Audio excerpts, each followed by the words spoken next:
Alright, magandang araw mga ka-tracker. Welcome po sa ating YouTube channel vlog. For today's video, ito, tapos na yung unit natin. Ito po yung nilagyan namin ng side mirror. Ayan, di ba? Napaka-pogi na. Ito po ay Isuzu Giga 10-wheeler cargo drop side. Silipin po natin para makita nyo yung unit. So, ayan po yung itsura niya, oh. May plaka na nakarehistro. Ayan, may Shorpet Urig from Japan. May top load carrier. Ayan, dalawa sa cab and then sa backboard ng ating cargo drop side. Ito po yung loob. Ayan, ayan yung loob, oh. Odo nito 459,332. 7-speed manual transmission, air brake. Ayan, all function, lahat ng gauges, switches, and then ayan, cigarette lighter, power window na rin yan, diba? Radio, ayan, gumagana yung radio nyan, mga electrical lights and accessories, back bed detailing na detail na, kaya kung makikita mo sariwang sariwa yan, diba? Malinis, mabango. Sa gulong natin, Surplus Japan 275 by ATR 22.5, 10-wheeler po ito. Ayan, di ba? Pogi.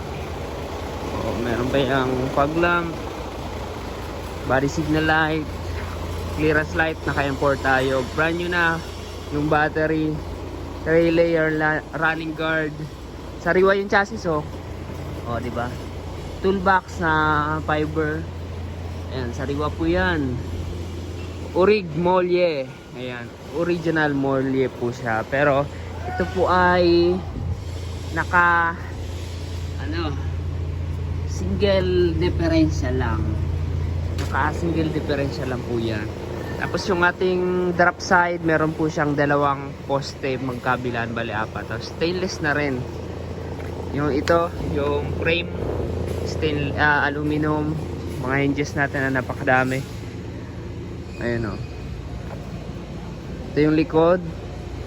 Ayan po yung likod, o. Pogi.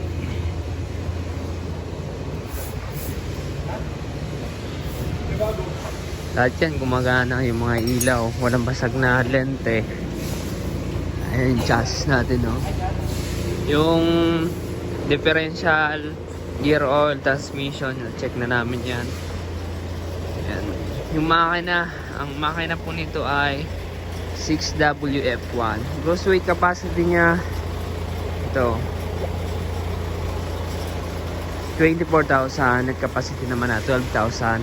May mga ladder pa yun, oh. Ayan, may ladder pa po yan. Tapos ito, ibabiyahin na lang. Dito mga ka-tracker, yung mga unit po namin, yung mga available ay assist condition. Saka lang po natin ipaparecon kapag napili nyo na, depende sa gusto nyo pagkakayari at yung presyo. So ipapakode po natin yan kung magkano aabutin sa pagpa-condition. So pwede naman as is. So ang ganitong unit mga ka-tracker, nag-range to ng 2M. Ayan, estimated price. Pwede tumaas, pwede bumaba. Ayan, depende sa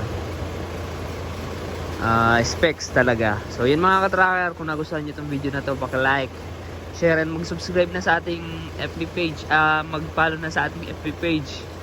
Ayan, Tracker Moto PH. Ano pa ba? Sa mga gusto mag-inquire, kante ko nakas. Ayan, mag-message lang po kayo sa ating FB page. So mga ka-tracker, ano pang hinahintay nyo? Bili na kayo ng Surplus Japan truck.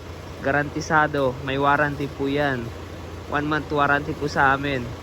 Kapag nilabas yung unit, kung magka-problema, pwede nyo ibalik po. Pwede namin servicean kapag talagang hindi mapatakbo. Pero yan, sinasabi ko sa inyo, meron kaming quality control inspection na nag-check yan para all goods kapag nilabas na sa roadworthy standard. Yan lamang, maraming salamat. God bless.